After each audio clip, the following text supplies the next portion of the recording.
All right, busy sports day today. Mira's here with lots to talk about, including a local hero. A local hero, a bit of an end of an era, but I guess not too surprising, Hudson. But the greatest triathlete our country has ever produced is stepping away from the sport that he helped put on the map. Simon Whitfield announced this morning via Facebook, of all things, that he's decided to withdraw from Triathlon Canada.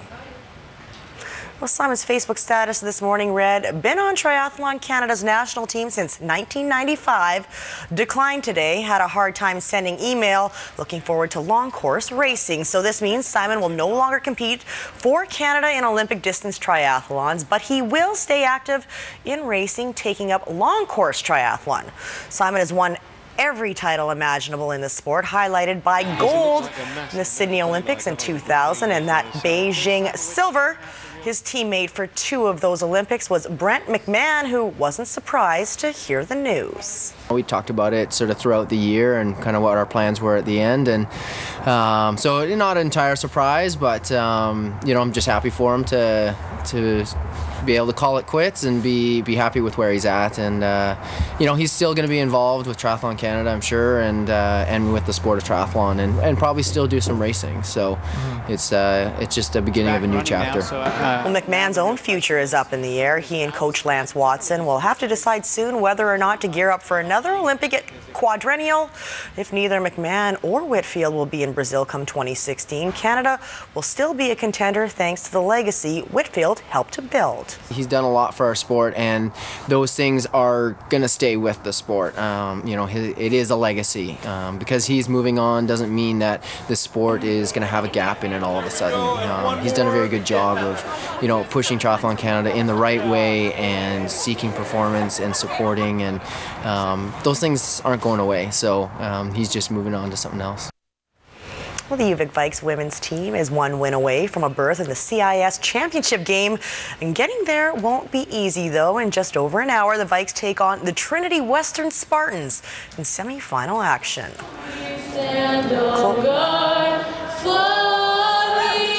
How about that? Close to 1,500 at Centennial Stadium to cheer on the Vikes in their tournament opener versus Sherbrooke.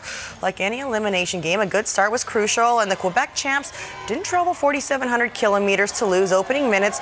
Check out the Vikes' Bijou Levins turning aside this attack. Vikes gave up just 4 goals in 8 home games this year. Scoring them has been more of a challenge. Jackie Harrison puts one wide, but moments later, check out the ball from Natalie Scharf.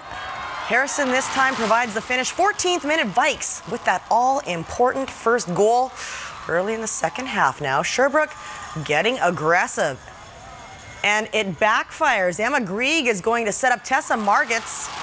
No mistake, Vikes lead 2-0, and they can taste it. Sherbrooke, though, fights back. Chloe Belhumer Limos gets the Ver-Aor on the board, cutting the lead to 2-1. That's as close as they're going to get. Stephanie Parker takes over from there. The Vikes advance to play tonight. The winner of this game tonight will face either Ottawa or Queens in Sunday's final. Well, the first real test for the Canadian men's rugby team post-World Cup, and look who they have to line up against. Samoa.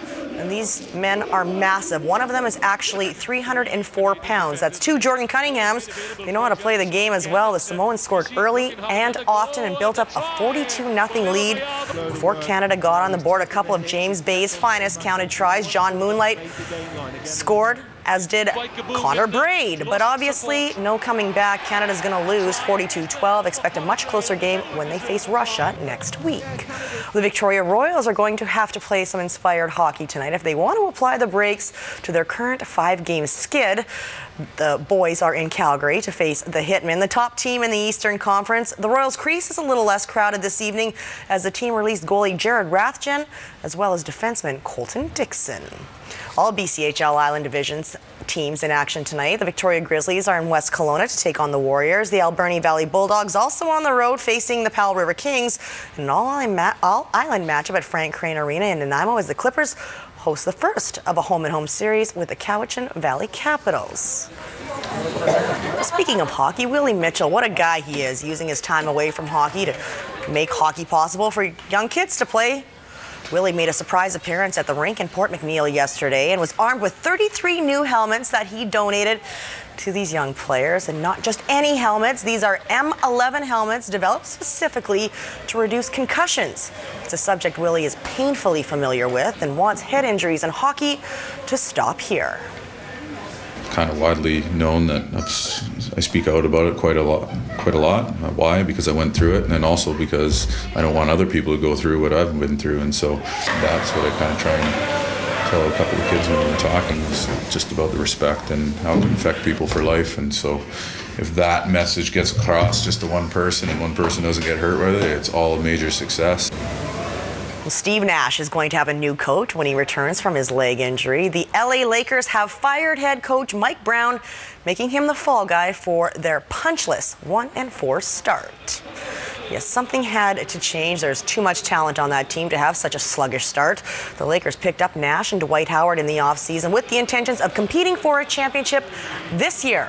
But Mike Brown implemented a new offense this fall that didn't seem to suit any of his star players and virtually handcuffed Nash, who is best when he is allowed to run the floor. The run and gun style of game brought him and the Phoenix Suns a lot of success. And speaking of those Phoenix Suns, there are rumors that Nash's old coach Mike D'Antoni is a serious candidate for the vacant coaching position. Assistant coach Bernie Bickerstaff will act as head coach for tonight's game against Golden State. Seems like it's a little quick to pull the trigger, but I think it had to happen. Well, they're not doing well. This Princeton offense isn't working. No.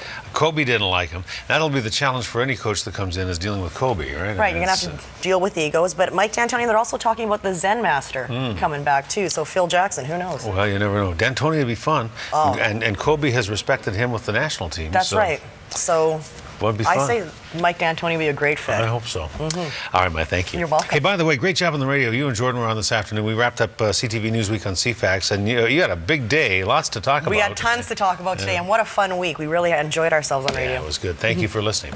All right.